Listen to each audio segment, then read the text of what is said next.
Good morning students, अनंत faith learning के YouTube channel पर आपका स्वागत है। बोर्ड ने 12th बायोलॉजी के लिए 2024 के लिए जो मॉडल पेपर जारी किया है, आज हम आप उसको लेकर आए हैं।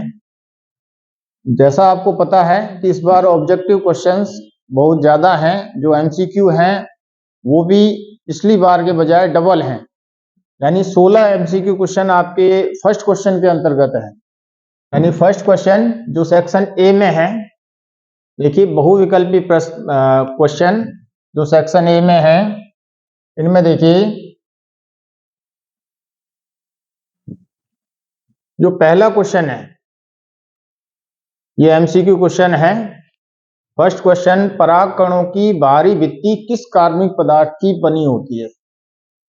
The outer wall of pollen grains is made up of which organic material? तो बच्चों देखिए, जो परागकण होते हैं उनकी बाहरी भित्ति, पराग कणों की बाहरी भित्ति किस कार्बनिक पदार्थ की बनी होती है? परागकण जो होते हैं उनकी बाहरी भित्ति यानी जो आउटर वॉल है, इस प्रकार से आउटर वॉल होती है, एक इनर वॉल होती है और एक आउटर वॉल होती है। जो आउटर वॉल है यानी बाहरी भित्ति है वो स्पोरोपोलोनिन की बनी होती है। पराग कणों की जो बाहरी भित्ति है वो स्पोरोपोलोनिन की बनी होती है। ये फर्स्ट क्वेश्चन है। सेकंड क्वेश्चन देखिए,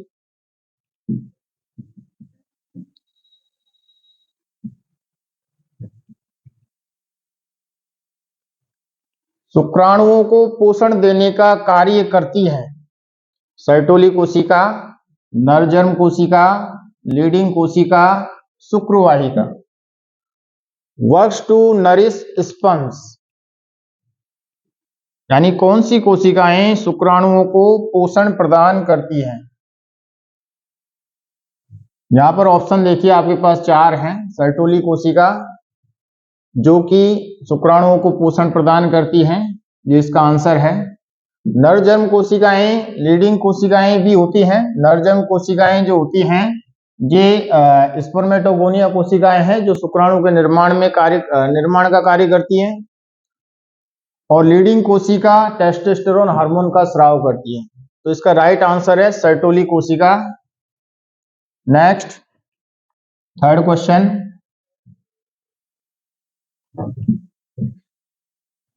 है औषधि रहित अंतः गर्भाशयी युक्ति कौन सी है? औषधि रहित यानी जिनमें औषधियों का उपयोग नहीं होता है, ऐसी आईयूडी अंतः गर्भाशयी युक्ति वो युक्ति है जिनका उपयोग हम गर्भाशय में गर्भ निरोधन के लिए करते हैं। तो देखिए LNG-20, कॉपर-T, प्रोजेस्टासर्ट और लिपेज लूप, इन तीनों में औषधियों का उपयोग होता है। लिपेज लूप में औषधि का उपयोग नहीं किया जाता है। तो औषधि रहित आईयूडी अंतः गर्भाशयी युक्ति लिपेज लूप है। ठीक है। नेक्स्ट क्वेश्चन, क्वेश्चन नंबर 4,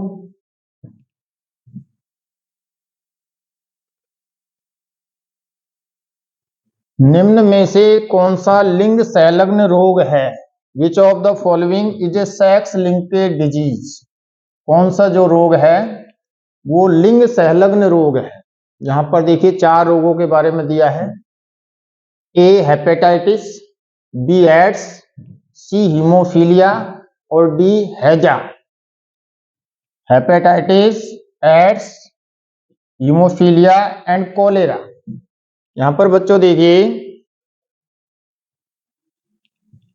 इन 4 रोगों में से कौन सा रोग लिंग संलग्न रोग है? कौन सा रोग लिंग संलग्न रोग है? जो लिंग संलग्न रोग है वो है हीमोफीलिया।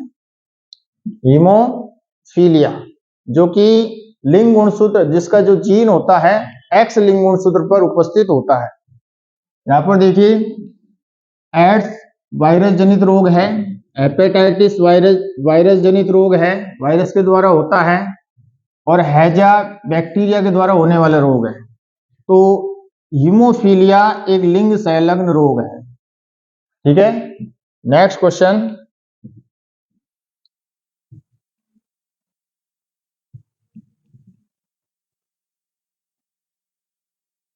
क्वेश्चन नंबर 5, डीएनए के दोनों रज्जु परस्पर निम्नलिखित बंध द्वारा जुड़े होते हैं। Both strands of DNA are connected to each other by the following bond: hydrogen bond, phosphodiester bond, peptide bond and glycosidic bond. DNA के जो दोनों रज्जु होते हैं वो कौन से बॉन्ड के द्वारा जुड़े रहते हैं, कौन से बॉन्ड के द्वारा आपस में एक दूसरे से बंधित होते हैं? तो देखिए, जो डीएनए है, डीएनए के दोनों रज्जु हाइड्रोजन बंध के द्वारा बंधित होते हैं। हाइड्रोजन बंध, देखिए हम जानते हैं डीएनए के स्ट्रक्चर में ये पेंटो शुगर होती है, ये फास्फेट ग्रुप होता है और ये नाइट्रोजनी बेसेज होता है एक न्यूक्लियोटाइड के अंदर। ये बॉन्ड फास्फोडाइएस्टर बॉन्ड है, ये बॉन्ड ग्लाइकोसिडिक बॉन्ड है, और जो नाइट्रोजनी बेस जिस बॉन्ड से जुड़ते हैं वो हाइड्रोजन बॉन्ड होता है। तो डीएनए की दो पॉलीन्यूक्लियोटाइड श्रृंखलाएं होती हैं। एक पॉलीन्यूक्लियोटाइड श्रृंखला दूसरी पॉलीन्यूक्लियोटाइड श्रृंखला से हाइड्रोजन बॉन्ड के द्वारा बंधित होती है। तो इसका राइट आंसर है hydrogen bond. Next question number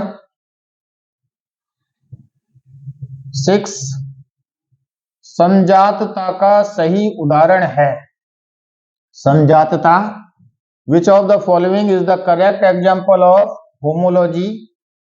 समजातता का सही उदाहरण है चैप्टर नंबर 6, विकास, जैव विकास के जो जैव विकास के प्रमाण हैं उसमें से ये क्वेश्चन है।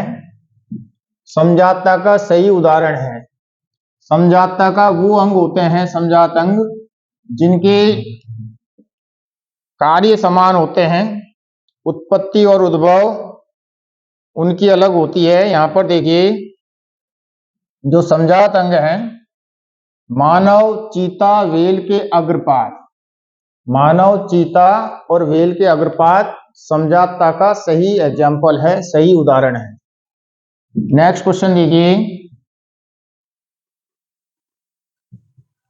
निम्न में से संक्रामक रोगों का सही समूह है। यानी कौन से रोग संक्रामक रोग होते हैं?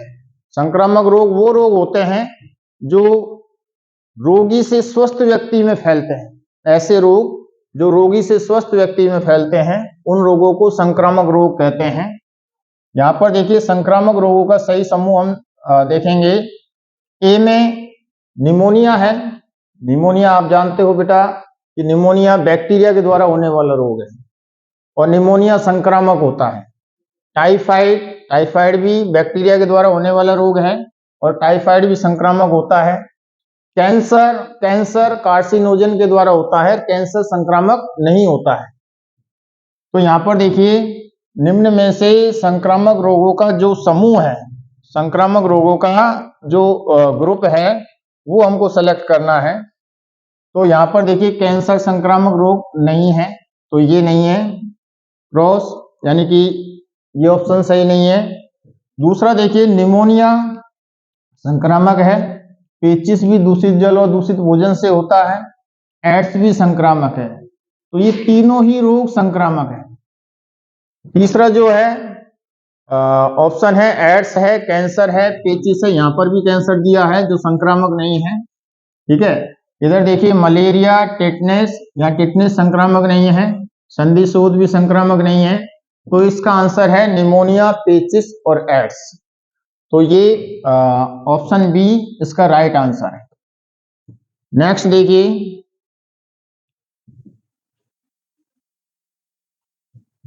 क्वेश्चन नंबर 8, निम्न में से बीओडी का पूरा नाम? बीओडी, ये क्वेश्चन मानव कल्याण में सूक्ष्मजीव वाहित मल का जैविक उपचार के टॉपिक में से है। निम्न में से बीओडी का पूरा नाम? बीओडी का पूरा नाम है biochemical oxygen demand. Biochemical oxygen demand इसका राइट आंसर है।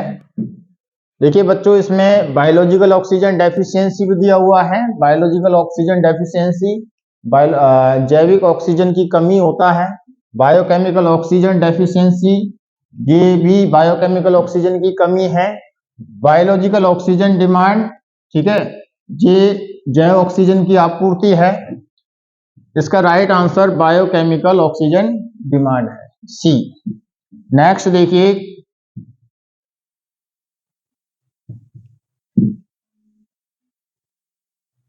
क्वेश्चन नंबर 9, किसी खाद्य श्रृंखला में सर्वाधिक संख्या किसकी होती है? Which has the highest number in A food chain? किनकी संख्या सबसे ज्यादा होती है किसी भी फूड चेन में? फूड चेन में सबसे ज्यादा जो संख्या होती है हमेशा उत्पादकों की होती है। किसी भी खाद्य श्रृंखला में सबसे ज्यादा जो संख्या होती है प्रोड्यूसर्स की होती है, उत्पादकों की होती है। ठीक है, कोई भी खाद्य श्रृंखला उत्पादकों से प्रारंभ होती है। उत्पादकों से जो फूड है वो प्राइमरी कंज्यूमर में, प्राइमरी कंज्यूमर से सेकेंडरी कंज्यूमर में, सेकेंडरी कंज्यूमर से थर्ड कंज्यूमर में ट्रांसफर होता है। तो किसी भी खाद्य श्रृंखला में सर्वाधिक संख्या हमेशा उत्पादकों की होती है।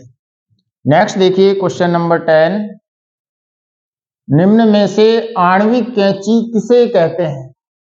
निम्न में से आणविक कैंची किसे कहा जाता है?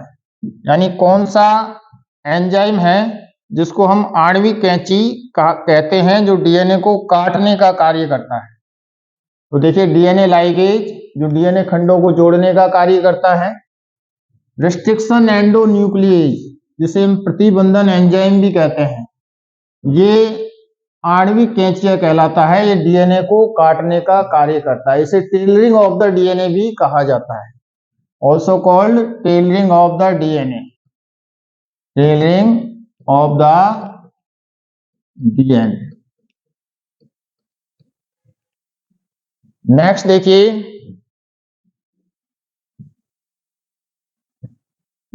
क्वेश्चन नंबर 9 है, निम्न में से किसमें से टीआई प्लाज्मिड प्राप्त किया जाता है? निम्न में से किसमें से टीआई प्लाज्मिड प्राप्त किया जाता है? In which of the plasmid is obtained from? जो टीआई प्लाज्मिड है वो निम्न में से किसमें से प्राप्त किया जाता है? तो इसका राइट आंसर है एग्रोबैक्टीरियम ट्यूमीफेशियंस। जो एग्रोबैक्टीरियम ट्यूमीफेशियंस है ये जीवाणु है। इसका डीएनए टीडीएनए कहलाता है। इसका डीएनए टीडीएनए कहलाता है और इसका प्लाज्मिड टीआई प्लाज्मिड कहलाता है। क्यों कहलाता है? क्योंकि ये पादपों के अंदर प्राकृतिक रूप से संक्रमण करता है और पौधों के अंदर ट्यूमर या अर्बुद उत्पन्न करता है। इसलिए इनके डीएनए को टीडीएनए और इनके प्लाज्मिड को टीआई प्लाज्मिड बोला जाता है। यह प्रत्यक्ष जीन स्थानांतरण के लिए इसका उपयोग किया जाता है। तो निम्न में से देखिए एग्रोबैक्टीरियम ट्यूमीफेशियंस, जिससे हम टीआई प्लाज्मिड प्राप्त करते हैं। नेक्स्ट,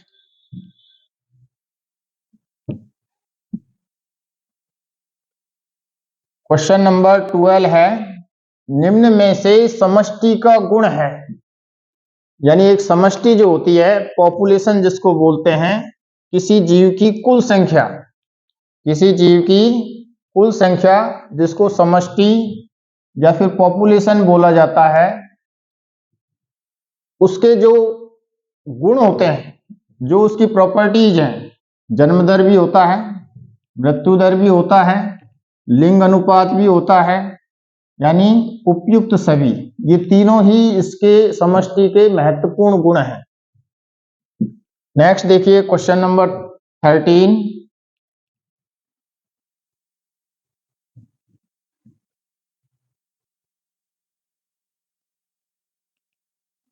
भारत में कुल कितने तप्त स्थल हैं? How many hot spot are there in India? यानी इंडिया के अंदर कितने तप्त स्थल हैं? तप्त स्थल वो स्थल होते हैं जहां पर जैव विविधता सबसे अधिक पाई जाती है। ऐसे स्थल जहां पर जैव विविधता सबसे अधिक पाई जाती है, मतलब जहां पर पौधों की और प्राणियों की प्रजातियां सबसे अधिक होती हैं, उनको हॉटस्पॉट कहा जाता है। तो पूरे विश्व में 34 हॉटस्पॉट हैं, 34 हॉटस्पॉट हैं, यानी 34 तप्त स्थल हैं। भारत में इनमें से 3 तप्त स्थल उपस्थित हैं। भारत में इनमें से 3 तप्त स्थल है। एक पश्चिम घाट है, वेस्टर्न घाट, पश्चिम घाट और श्रीलंका है। दूसरा जो हॉटस्पॉट है इंडो बर्मा क्षेत्र है, इंडो बर्मा क्षेत्र, और तीसरा हिमालय क्षेत्र है। ये 3 तप्त स्थल भारत के अंदर उपस्थित हैं। नेक्स्ट देखिए,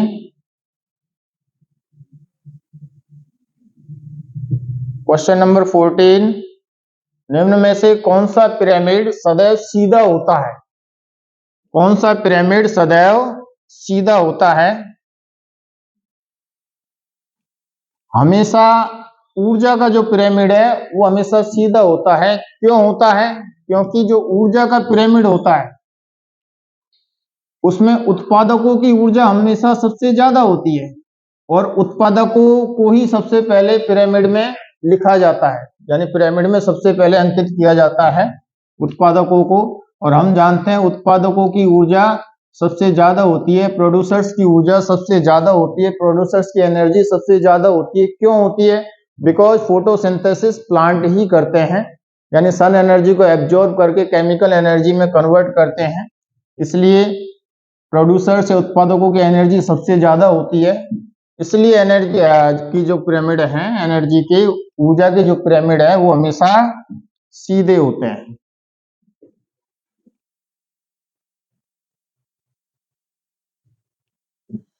IUCN की लाल सूची, नेक्स्ट क्वेश्चन है क्वेश्चन नंबर 15। IUCN की जो रेड डाटा बुक है, IUCN की लाल सूची, IUCN की जो रेड डाटा बुक है के अनुसार निम्न में से कौन सी जाति विलुप्त हो चुकी है? यानी कौन कौन सी जातियां हैं जो विलुप्त हो चुकी हैं, जो IUCN ने रेड डाटा बुक जारी की है। IUCN का मुख्य कार्य है 5 या 10 वर्षों में एक रेड डाटा बुक जारी करती है, एक लाल सूची जारी करती है, जिसमें यह अंकित होता है कि कौन सी जातियां, जीवों की जातियां लुप्त हो चुकी हैं।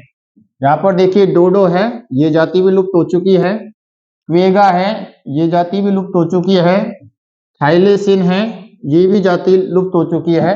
तो इसका राइट आंसर है उपयुक्त सभी, यानी तीनों ही जातियां IUCN की रेड डाटा बुक के अनुसार लुप्त हो चुकी हैं। नेक्स्ट क्वेश्चन देखिए,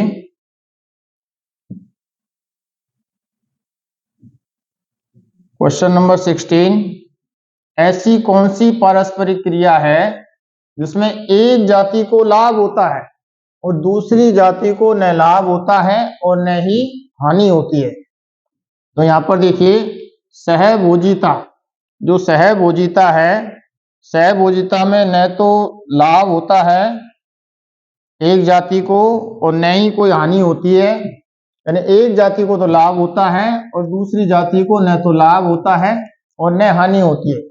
सहभोजिता वह पारस्परिक क्रिया है जिसमें एक जाति को लाभ होता है और दूसरी जाति को न लाभ होता है और न ही हानि होती है। जैसे चारण पशु होते हैं, जो चारण पशु है वो घास चरते रहते हैं, वनस्पति को हिलाते हैं, और जब वनस्पति को हिलाते हैं तो कीड़े मकोड़े बाहर आ जाते हैं, जिनको बगुले आसानी से भोजन के रूप में ग्रहण कर लेते हैं। तो सहभोजिता का जो उपयुक्त एग्जाम्पल है चारण पशु और बगुले हैं। तो यहाँ पर चारण पशुओं को न तो कोई लाभ हो रहा है क्योंकि वो आराम से अपना भोजन ग्रहण करते हैं वनस्पति से, और बगुलों को लाभ हो रहा है, बगुलों को भोजन प्राप्त होता है। तो सहभोजिता ऐसा एग्जाम्पल है जिसमें एक जाति को लाभ होता है, यानी बगुलों को लाभ होता है, और दूसरी जाति को न लाभ होता है न हानि होती है। जबकि परभक्षण में ऐसा नहीं होता है। परभक्षण में परभक्षी जो होते हैं उनको लाभ होता है, और जो जाति भोजन का शिकार होती है, परभक्षियों का शिकार होती है, उसको हानि होती है। ऐसे ही सहोपकारिता में दोनों को लाभ होता है, परजीविता में भी एक जाति को लाभ होता है। तो यहाँ पर सहभोजिता है जिसमें एक जाति को लाभ होता है और दूसरी जाति को न लाभ होता है और न हानि होती है। तो बच्चों देखिए, ये अपने 16 MCQ है फर्स्ट क्वेश्चन के अंदर। अब हम सेकंड क्वेश्चन पर आते हैं, जो फिल इन द ब्लैंक्स हैं, रिक्त स्थानों की पूर्ति है। यहाँ पर भी 10 रिक्त स्थान दिए गए हैं। पहले 3 या 4 रिक्त स्थान ही आते थे, इस बार आपके लिए 10 रिक्त स्थान हैं। आधे आधे नंबर के 5 नंबर के रिक्त स्थान हैं, जिसमें देखिए पहला रिक्त स्थान, परत विकासशील पराग कणों को पोषण प्रदान करती है। यानी कौन सी परत है जो विकासशील पराग कणों को नरिश करती है, न्यूट्रिशन अवेलेबल कराती है। Layer provides nourishment to the developing pollen grains, यानी पोलन ग्रेन्स को पोषण प्रदान करती है। हम जानते हैं कि जो पोलन ग्रेन्स होते हैं, जो लघु बीजाणु होते हैं, उनमें से एक विशेष परत होती है जो आंतरिक परत होती है। सबसे ऊपर जो बाह्य परत होती है, बाह्य त्वचा, उसके बाद एंडोथीसियम, फिर मध्य परत, और जो लास्ट की स्पष्ट केंद्र की जिसमें क्लियर न्यूक्लियस होता है, वो टेपिटम होती है। तो टेपिटम की जो परत है बच्चों, वो विकासशील पराग कणों को पोषण प्रदान करती है, टेपिटम। ठीक है, जैसा हम देखते हैं लघु बीजाणुधानी, माइक्रोस्पोरेंजियम, ये सबसे बाहरी परत होती है माइक्रोस्पोरेंजियम की। ये जो बाह्य परत होती है, ये सुरक्षा प्रदान करती है माइक्रोस्पोर्स या लघु बीजाणुओं को। इसके बाद एक स्तरीय परत होती है जो पराग कोश के प्रस्फुटन में सहायक होती है, आर्द्रता ग्राही प्रकृति की होती है। उसके बाद मध्य परत होती है। उसके बाद जो स्पष्ट केंद्र की कोशिकाओं की परत है, वो टेपिटम है, जिसमें स्पष्ट केंद्रक होते हैं। तो जो टेपिटम की परत है वो विकासशील परागकणों को पोषण प्रदान करती है। ठीक है, नेक्स्ट देखते हैं सेकंड रिक्त स्थान।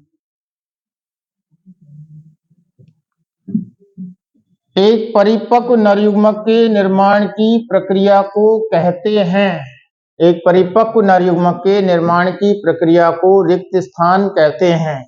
The process of formation of A mature male gametes is called, यानी मैच्योर मेल गैमेट्स के फॉर्मेशन का जो प्रोसेस है उसको क्या बोला जाता है? तो एक परिपक्व नरयुग्मक के निर्माण की प्रक्रिया को शुक्र जनन कहते हैं, शुक्र जनन, स्पर्मेटोजेनेसिस, स्पर्मेटोजेनेसिस। सेकंड क्वेश्चन का जो फिल इन द फ्लप्स है, उसका आंसर क्या है? स्पर्मेटोजेनेसिस। नेक्स्ट देखिए थर्ड फिलअप,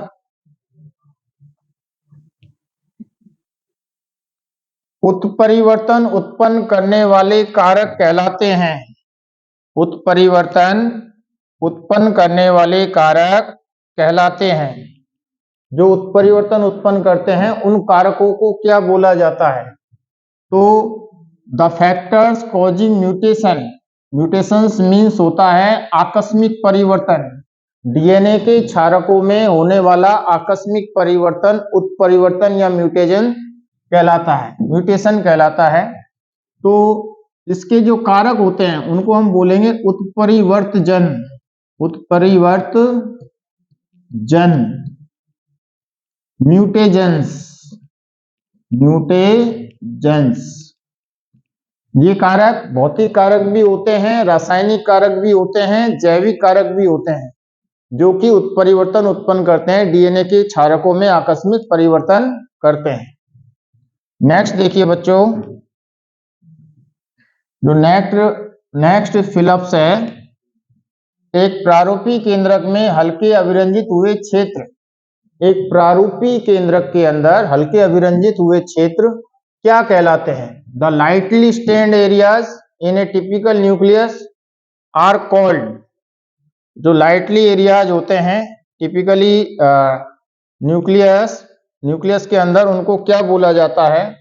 एक प्रारूपी केंद्रक में जो हल्के अभिरंजित हुए क्षेत्र होते हैं क्रोमेटिन प्रोटीन के, वो होते हैं हेटेरोक्रोमेटिन। हेटेरोक्रोमेटिन हेटेरोक्रोमेटिन क्षेत्र हल्के अभिरंजित क्षेत्र होते हैं, जिनमें गहरे अभिरंजित क्षेत्रों को यूक्रोमेटिन बोला जाता है। नेक्स्ट, प्राकृतिक वर्ण की मुख्य संकल्पना है। क्वेश्चन नंबर 5 है, प्राकृतिक वर्ण नेचुरल सिलेक्शन, जो नेचुरल सिलेक्शन है उसकी मुख्य संकल्पना है। Natural selection is the main concept of, जो नेचुरल सिलेक्शन है वो कौन से कंसेप्ट की संकल्पना है? तो कंसेप्ट है डार्विनवाद, डार्विनिज्म। ठीक है, तो डार्विनिज्म की ये संकल्पना है, मुख्य संकल्पना है प्राकृतिक वर्ण। नेक्स्ट, नंबर 6,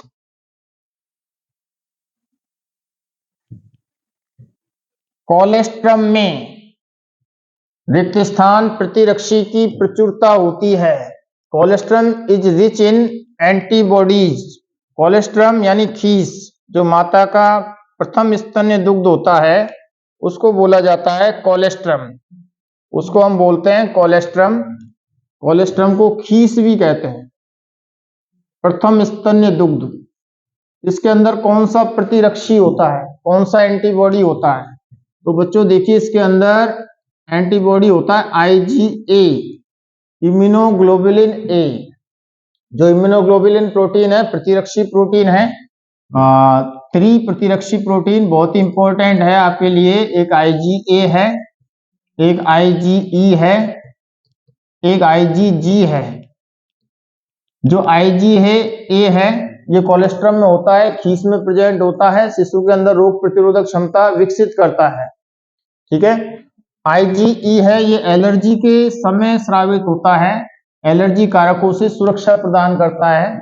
और जो IgG है वो गर्भावस्था के दौरान अपरा या प्लेसेंटा से माता से शिशु में स्थानांतरित होता है, शिशु में रोग प्रतिरोधक क्षमता विकसित करता है। तो तीनों ही ये प्रतिरक्षी बहुत ही इंपॉर्टेंट है, जिनमें से कोलेस्ट्रम के अंदर IgA प्रतिरक्षी प्रेजेंट होता है, इम्यूनोग्लोबुलिन ए प्रेजेंट होता है। नेक्स्ट देखिए,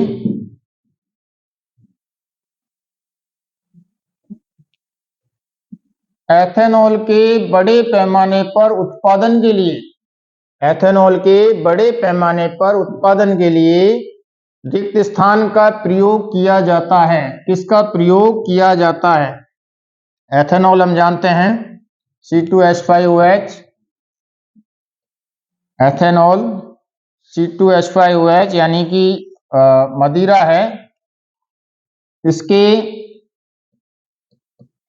व्यावसायिक उत्पादन है, यानी कि अधिक मात्रा में उत्पादन करने के लिए किसका उपयोग करते हैं? तो इसके अधिक मात्रा में उत्पन्न करने के लिए किण्वक का उपयोग करते हैं, किण्वक या फिर फर्मेंटर।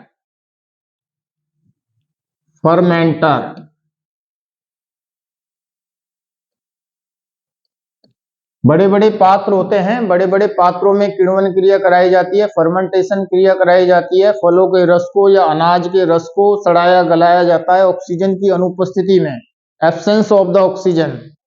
ठीक है, तब ये ग्लूकोज जो होता है इनके अंदर, या फिर जो फलों के रस के अंदर फ्रक्टोज सुक्रोज जो होता है वो एथेनॉल में कन्वर्ट हो जाता है। तो बड़े बड़े पात्रों को फर्मेंटर या किण्वक कहा जाता है, जिनमें बड़े पैमाने पर एथेनॉल का उत्पादन होता है। नेक्स्ट देखिए, नंबर 8 फिलिप्स है, काटे गए डीएनए खंडों को कौन सी विधि के द्वारा अलग किया जाता है? कौन सी विधि के द्वारा काटे गए डीएनए खंडों को अलग करते हैं? जो डीएनए खंड काटे जाते हैं रिस्ट्रिक्शन एंडोन्यूक्लियस एंजाइम के द्वारा या प्रतिबंधन एंजाइम के द्वारा, उन्हें कौन सी विधि द्वारा अलग किया जाता है? तो इंपॉर्टेंट विधि है इलेक्ट्रोफोरेसिस।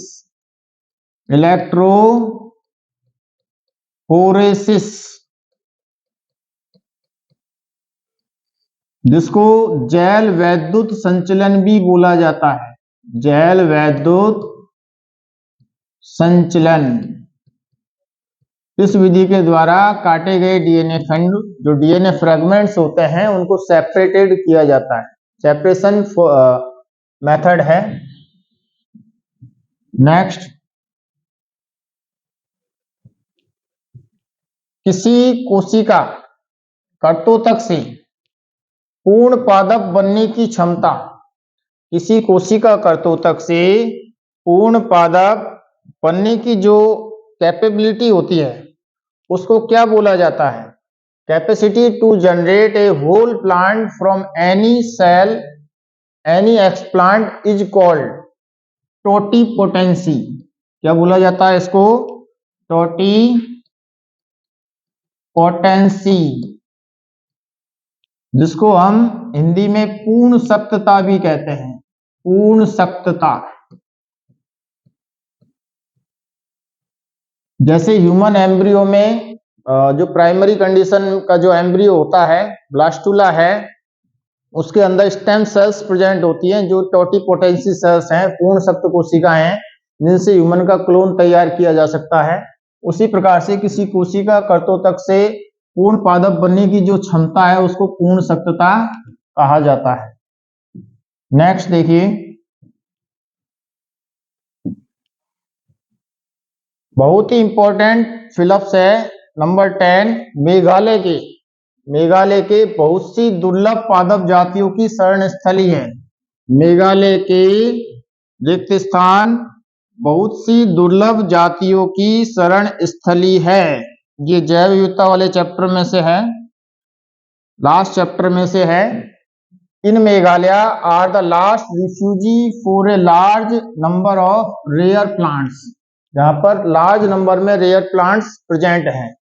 तो मेघालय के पवित्र उपवन, मेघालय के पवित्र उपवन, जो मेघालय के पवित्र उपवन है, यानी धार्मिक स्थलों पर जो वन क्षेत्र पाए जाते हैं, उनको पवित्र उपवन कहा जाता है। तो मेघालय के पवित्र उपवन बहुत सी दुर्लभ पादप जातियों की शरण स्थली है। In Meghalaya scattered forest are the last refugee for a large number of rare plants. तो ये आपके कंप्लीट 10 फिलअप्स हैं। नेक्स्ट जो आते हैं, क्वेश्चन नंबर 3 है। क्वेश्चन नंबर 3 में सिंगल लाइनर क्वेश्चन है।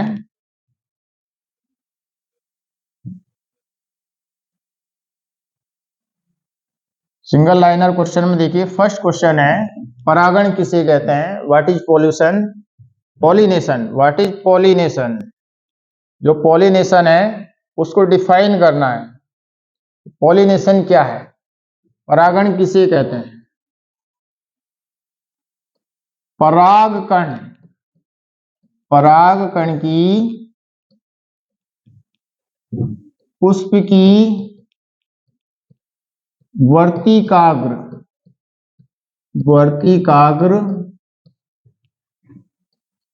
पर पहुंचने की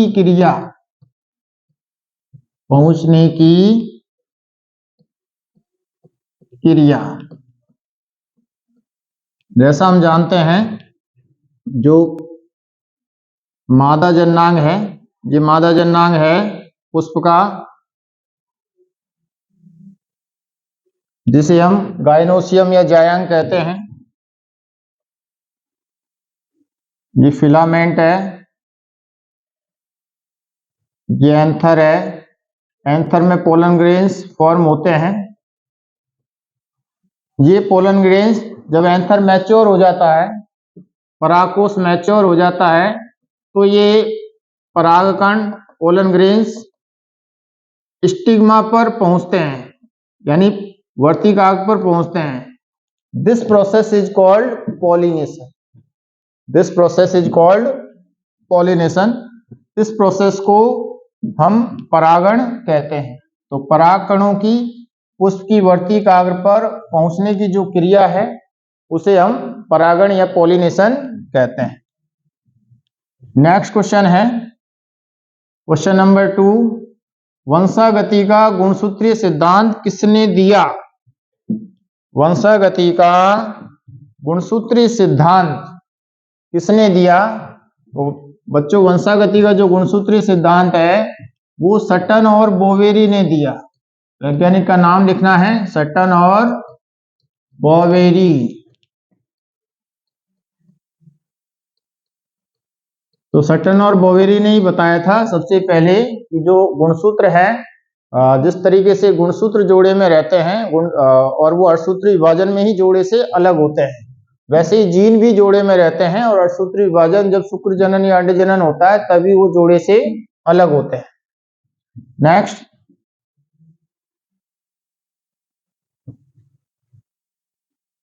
सिस्ट्रॉन।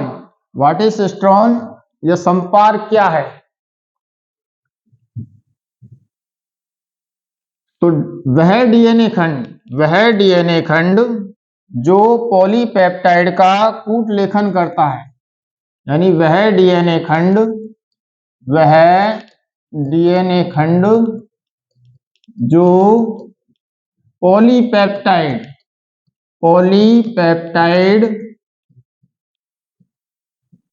का कूट लेखन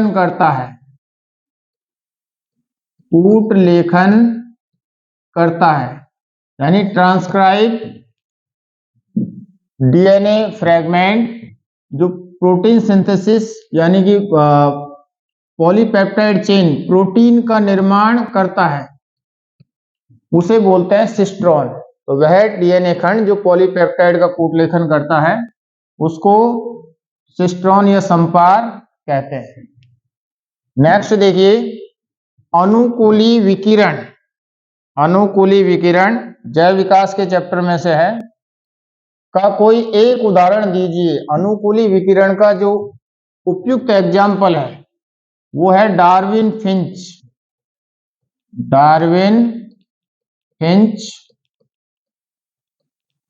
या काली छोटी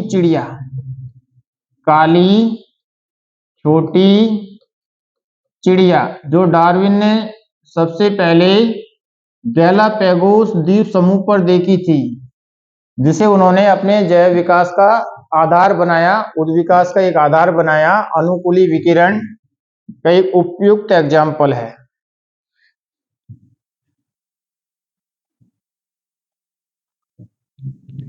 समव्रतीता, जैसे समजातता होता है, समजातता का ही विपरीत है समव्रतीता। किसे कहते हैं? समव्रतीता की परिभाषा लिखनी है आपको। समव्रतीता किसे कहते हैं? जब कार्य समान हो और उत्पत्ति अलग अलग हो तो ऐसा गुण समव्रतीता कहलाता है। नेक्स्ट देखिए, अगला क्वेश्चन है, टाइफाइड ज्वर की पुष्टि किस परीक्षण में की जाती है? टाइफाइड ज्वर की जो पुष्टि होती है, टाइफाइड रोग का जो परीक्षण होता है, टेस्ट होता है, उसका नाम लिखना है। यानी टाइफाइड जो डिजीज है उसका जो टेस्ट है वो है विडॉल परीक्षण। विडॉल परीक्षण के द्वारा टाइफाइड रोग की पुष्टि होती है, विडॉल टेस्ट। नेक्स्ट,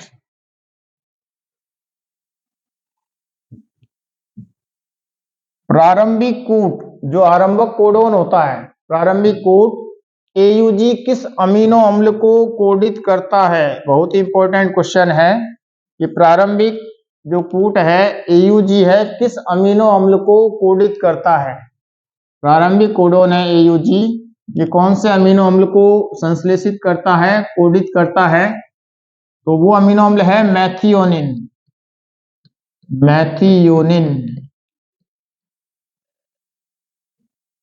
मैथियोनिन अमीनो अम्ल को एयूजी कोडोन कोडित करता है। नेक्स्ट,